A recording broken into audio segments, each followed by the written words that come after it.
One man's greed changed history. In 480 BCE, as 300 Spartans held off a vast Persian army at Thermopylae, a local named Ephialtes made a fateful choice. Hoping for reward, he revealed a secret mountain path to the enemy, allowing them to surround the brave defenders. Leonidas and his men, known for their courage, fought to the last, but it was betrayal, not battle, that broke the Spartan line. Though the Persians won the pass, the spirit of the Spartans lived on, inspiring Greece to unite and ultimately triumph. Ephialtes' name, however, became a symbol of treachery for centuries. Et tu, brute! With those chilling words, Julius Caesar realized his closest friend had plunged a dagger into his back, literally. In 44 BCE, as Caesar entered the Senate, he was ambushed by conspirators who feared his rising power. But the true shock came when Marcus Brutus,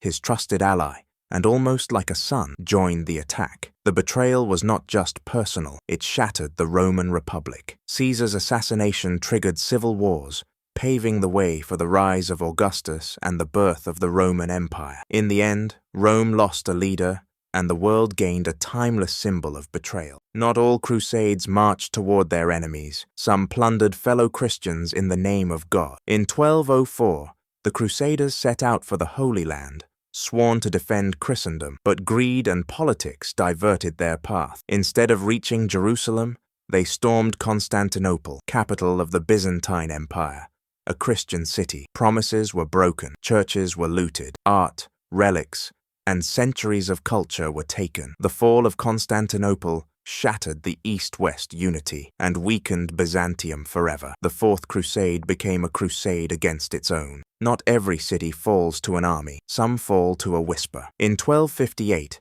the mighty city of Baghdad stood as a center of knowledge, culture, and power. But as the Mongols approached, a trusted vizier, Ibn al-Alqami, made secret dealings that weakened the city's defenses. Believing diplomacy could save them, the caliphate hesitated, and the gates were opened too late. The fall of Baghdad marked not just a military defeat, but the collapse of a golden age. Once a beacon of wisdom, the city fell silent, and the name Ibn al-Alqami became forever linked to one of history's most devastating betrayals. Empires don't always fall to force.